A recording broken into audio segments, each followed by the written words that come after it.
Alhamdulillah. Subhanaka la ilma lana illa ma 'allamtana innaka antal alimun hakim. Wala faham lana illa ma fahamtana innaka antal jawadul karim. Est-ce qu'il y a de la différence entre les djinns et les shayatin? Donc c'est la question qui est posée. Ce qu'il faut savoir à ce sujet, c'est que les savants ils ont divergé là-dessus.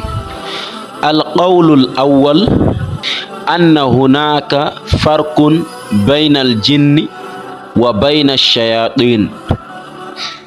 Il y a de la différence entre les djinns et les shayatin.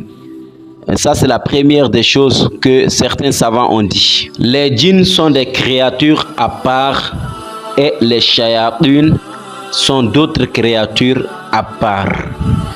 Il y a de la différence entre eux, mais eux tous sont des djinns. Et écoutez très bien. Et ces savants disent que tous les shayatin sont des djinns, mais c'est pas tous les djinns qui sont des shayatin. Et ça a été rapporté par Abdullah ibn Abbas radiyallahu anhu. Il dit que les djinns et les shayatin sont différents, mais les shayatin sont des djinns et les djinns aussi sont des djinns, mais il y a de la différence entre eux. Imam al-Qurtubi rahmatullahi alayhi, il dit que Ibn Abbas radiyallahu anhu dit anna al-jinna hum waladul jan. Il dit que les djinns sont les enfants de Djan. Il y a plusieurs savants qui ont montré que l'ancêtre des djinns s'appelle Al-Janu. Il en est de même. Ibn Abbas radiyallahu anhu dit anna al-jinna hum waladul jan wa laysu bishayatin. Donc selon eux, il y a les djinns à part. Les djinns sont à part et les shayatin sont à part. Wa minhumul mu'min wa minhumul kafir.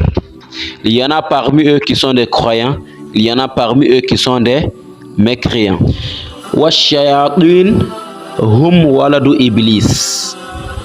Les shayatin sont les descendants d'Iblis. Parce que Allah subhanahu wa ta'ala dit kana minal jinni fa fasaqa an amri rabbi. Il dit que Iblis était parmi les djinns et il a désobéi à l'ordre de son Seigneur. C'est là qu'il est devenu shaitan. Et maintenant tous ses descendants sont des shayatin et ils vivent la yamutuna illa ma'a iblis. Et ils ne vont pas mourir sauf qu'avec Iblis. Parce que la promesse que Allah Ta'ala a fait à Iblis, il va tuer tout le monde d'abord et puis après, le dernier sera qui? Iblis. Donc tous ces descendants qui sont des diables aussi, et aussi vont mourir avec lui aussi, dernièrement.